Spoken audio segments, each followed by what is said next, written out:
घटना बदलण्याचं षडयंत्र सुरू आहे. किरकोळ बदल करावे लागतात असं लंगड समर्थन केलं जात आहे. अंबादास दानवे. MIM पक्षाने दिलेला पाठिंबा हा पुतना मावशीचे प्रेम असं आहे. आंबेडकर यांना सांगलीत MIMने पाडलं आहे. राहुल गांधी देशाचे अर्थमंत्री नाहीत किंवा देशाचे प्रधानमंत्री नाहीत. अजित पवार हे राज्याचे अर्थमंत्री आहेत. त्यामुळे त्यांच्या वक्तव्याची दखल घ्यावी लागेल. फडणवीस शिवसेना राष्ट्रवादी संपवण्याचे काम करत आहे. मोदींना हिंदुस्थान आणण्याचा त्यांचा प्रयत्न आहे. शिवसेना आणि राष्ट्रवादीतील भाजपाकडे गेलेली गद्दार लोक यांच्या पक्षाची आज स्थिती काय आहे? शिवसेना राष्ट्रवादी संपवण्याचं काम भाजप करत आहे. उमेदवार अजित पवार हे ठरवत नसून भाजप ठरवत आहे. काही सांगलीचा विषय नाही. शिवसेनेने सांगलीचा उमेदवार दिलेला आहे. चंद्रहार पाटील उमेदवार आहेत. इलेक्शनमध्ये उमेदवार असा अर्ज भरत असतो. फडणवीस रोज खोटं बोलतात. महायुतीला उमेदवार सुद्धा सापडेना. महाराष्ट्रात 7 जागा अशा आहेत की महायुतीमध्ये कोण लढणार? छगन भुजबळ यांची कालची प्रतिक्रिया तुम्हीच बघा. कुणी आरोपी असेल त्याला अटक करणं पाप नाही. छगन भुजबळ बोलले आहे किमान 20 पर्यंत उमेदवार जाहीर करा. आमचे सर्व उमेदवार जाहीर झाले आहेत. महाविकास आघाडी जागा जिंकण्यात सुद्धा पुढे राहणार आहे. महायुतीला दररोज नरेंद्र मोदी आणि अमित शहा यांना महाराष्ट्रात आणावे लागते. मला वाटतं यातच आमचं महाविकास आघाडीचं यश सामावलेलं आहे. दररोज खोटं बोलणं चालू आहे. कालच अजित पवार यांचं वक्तव्य ऐकलं तर निवडणूक आयोग झोपलेला आहे का असा मला प्रश्न पडलेला आहे. की बटन दाबा आणि निधी घ्या हे प्रलोभन नाहीये? ही गोष्ट विरोधी पक्षाच्या नेत्यांनी केली असती तर निवडणूक आयोगाने गुन्हा दाखल केला असता. रणदीपसिंह सुरजेवाला काहीच बोलले नाहीत तरी त्यांच्यावरती गुन्हा दाखल झाला. याच घटना बदलण्याचं षडयंत्र आहे. किरकोळ बदल करावे लागतात असं लंगड समर्थन केलं जात आहे. ही सत्यता अजित पवार यांच्या तोंडून बाहेर आलेला आहे. महायुतीच्या वतीनं प्रचार कार्यालयाचं उद्घाटन करण्यात आलेलं आहे, काय सांगाल? महायुतीला उमेदवार सुद्धा सापडेना. पहिली गोष्ट या महाराष्ट्रात 7 जागा अशा आहे की महायुतीमध्ये कोण लढणार.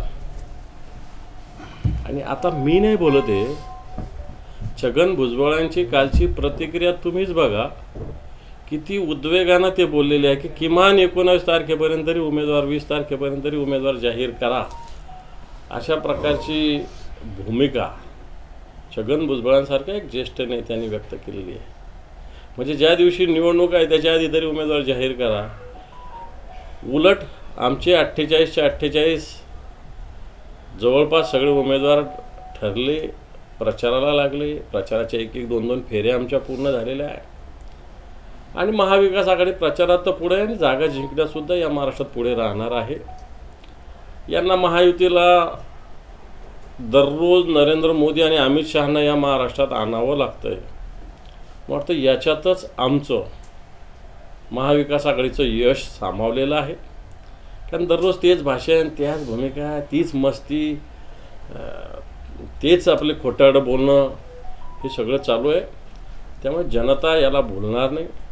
आज या महाराष्ट्रात 7 जागा कोण लढणार आणि कोण उमेदवार हे सुद्धा महायुती जाहीर करू शकलेली नाही. त्याच्या उलट काल अजितदादांचं वक्तव्य जर बघितलं तर खरं तर निवडणूक आयोग झोपलेला आहे का हा माझा निवडणूक आयोगाला प्रश्न आहे. की बटन दाबा आणि निधी घ्या हे प्रलोभन नाही आहे. तर हीच गोष्ट कोणी विरोधी पक्षाच्या लोकांनी केली असतं तर आत्ता पण निवडणूक आयोगाने गुन्हा दाखल केला असता. तिकडे रणजित सुरजेवाला जे आहेत काँग्रेसचे नेते काय बोलले? काहीच बोलले नाही. हेमा मालिनीविषयी विशेष काहीच बोलले नाही. पण त्यांना 2 दिवस प्रचाराला बंदी. जर राज्याचे अर्थमंत्री बटन दाबा आणि निधी घ्या म्हणजे हा धंदा आहे का? हा व्यवसाय आहे का? निवडणूक का लोकशाहीची प्रक्रिया आहे? आणि म्हणून निवडणूक आयोगसुद्धा झोपलेला आहे का अशा प्रकारचा प्रश्न आमचा निश्चित या निवडणूक आयोगाला आहे. निवडणूक आयोगाचं फक्त विरोधी पक्षाकडे राहुल गांधीचं हेलिकॉप्टर चेक करणार, रणजित सुरजेवालाला बंदी करणार. अरे हे झोपलेले आहे का तुम्ही? राज्याचे अर्थमंत्रीच अशा पद्धतीनं प्रलोभन देतात. मारते यांच्यावर कारवाई झाली पाहिजे. निवडणूक आचारसंहितेचा गुन्हा दाखल झाला पाहिजे.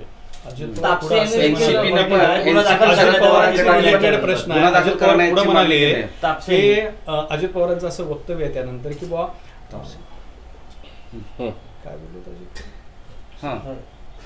तापसेंनी असं केलंय की अजितदादांवरती गुन्हा दाखल व्हायला पाहिजे अशी मागणी बिलकुल याची रीतसर कंप्लेंट सुद्धा मला वाटतं करावी लागेल, ती आम्ही करू. परंतु निवडणूक आयोग जागरूक आहे म्हणता ना, तर त्यांनी या विषयाकडे लक्ष दिलं पाहिजे. घटनेत किरकोळ बदल करावे लागतात असे अजित पवार. मला वाटतं आम्ही जी भूमिका मांडतोय ती सत्यता अजितदादाच्या तोंडून बदलली गेलेली आहे.